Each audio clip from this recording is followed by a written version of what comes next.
Assalamualaikum warahmatullahi wabarakatuh. Alhamdulillah bagi kita semua. Hari ini saya Indri Jihani dan teman-teman saya, Fatma Rumintias dan Salsa Octavia Sabina, akan menjelaskan tentang apa itu PPh 21 dan bagaimana ketentuan serta laporannya. Baik teman-teman sekalian, pasti ada nih dari kalian yang belum paham apa itu PPh 21. Dikutip dari djpb.kemenko.go.id, PPh 21 adalah pemungutan atas penghasilan yang dibayarkan orang pribadi berhubungan dengan pekerjaan. Secara singkat, objek pajak pertama yaitu disasar kepada para pegawai tetap dan teratur. Setiap bulan yang diterima oleh pegawai seperti tunjangan dan gaji. Kedua, penghasilan tidak tetap dan tidak teratur yang diterima oleh pegawai bukan pegawai dan peserta kegiatan, seperti honor narasumber, honor kegiatan, dan lain sebagainya. Info lebih lanjut kalian bisa cek di project Basic Learning kita. Oke, tata cara pengisian formulir akan dijelaskan oleh teman saya, Fatma Rumintias. Terima kasih atas materinya, Indri. Selanjutnya, saya Fatma Rumintias akan menjelaskan tutorial pelaporan pajak dengan formulir 1770S. Tutorial ini berlaku untuk Anda yang merupakan karyawan dan berpenghasilan di atas 60 juta per tahun. Hal yang harus disiapkan adalah bukti potong yang diperoleh dari perusahaan tempat bekerja. Dapat menggunakan perangkat laptop atau komputer yang terkoneksi dengan internet. Langkah-langkahnya, buka situs www.pajak.go.id, lalu tekan login. Isikan nomor pokok wajib pajak dan password serta kode keamanan. Klik login.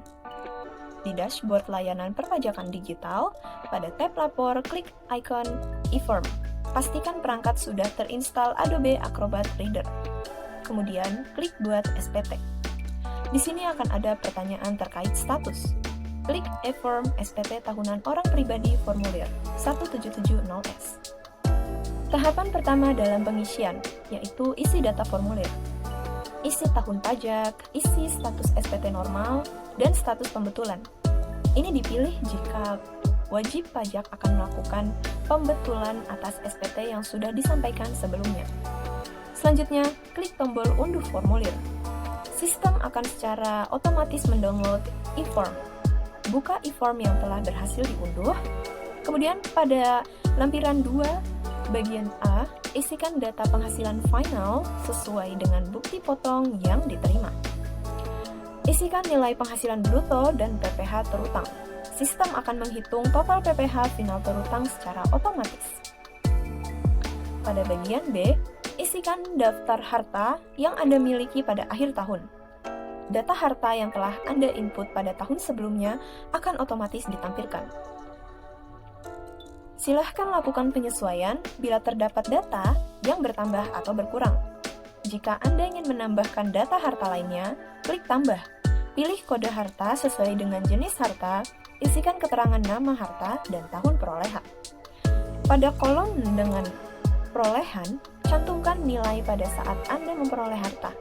Ingat, saat memperoleh harta, isikan deskripsi lebih lanjut pada kolom keterangan. Pada bagian C, data utang yang telah Anda input pada tahun sebelumnya akan otomatis ditampilkan. Silahkan lakukan penyesuaian sesuai dengan kondisi akhir tahun. Pada bagian D, isikan daftar susunan anggota keluarga sesuai dengan kondisi pada awal tahun pajak SPT yang Anda laporkan. Kemudian, klik selanjutnya. Baik, terima kasih Arum. Selanjutnya, saya Salsa Octavia Sabina akan melanjutkan apa yang sudah rekan saya sampaikan. Pada lampiran 1 bagian A, isikan penghasilan yang diperoleh dari dalam negeri, bukan final, antara lain bunga, sewa, royalti, penghargaan dan hadiah, keuntungan dari penjualan, dan penghasilan harta, serta penghasilan lainnya.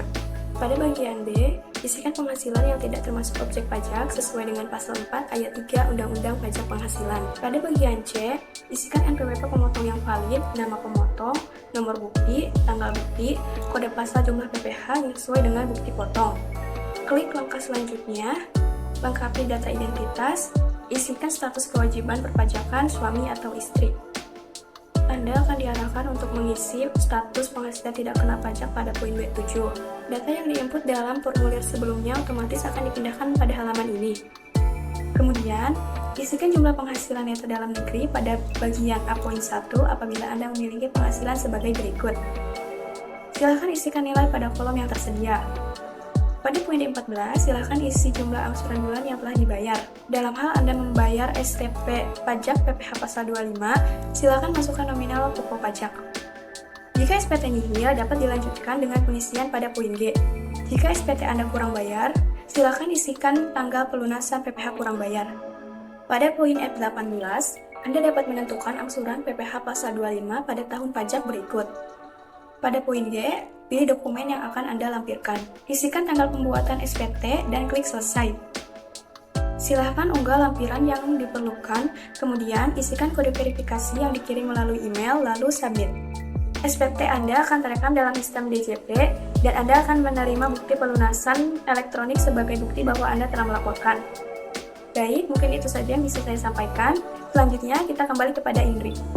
Sediakan data dari karyawan yang bekerja sebagai karyawan di PT Honda Prospek Motor, dan kita ada buktinya dan tata cara penghitungannya sebagai berikut. Penghasilan bruto yang diperoleh karyawan adalah Rp80.639.506. Kemudian biaya jabatan Rp4.031.975. Iuran pensiun Rp1.747.960. Biaya jabatan dan iuran pensiun dijumlahkan, kemudian hasilnya dikurangi dengan penghasilan bruto. Hasil dari pengurangan tersebut adalah penghasilan neto selama setahun, Rp74.859.571. Penghasilan neto tersebut dikurangi dengan PTKP Rp54 juta, dan hasil tersebut adalah PKP sebesar Rp859.571 yang dikalikan 5% dan didapatkan hasil PPh pasal 21-nya yaitu Rp1.042.978. Video kita kembali sampai di sini. Bila ada yang mau ditanyakan bisa komen di bawah. Indanian gambar mozaik, topeng rapi di kamar ratu. Sungguh teladan amat yang baik, membayar pajak tepat waktu. Kami pamit undur diri. Wassalamualaikum warahmatullahi wabarakatuh.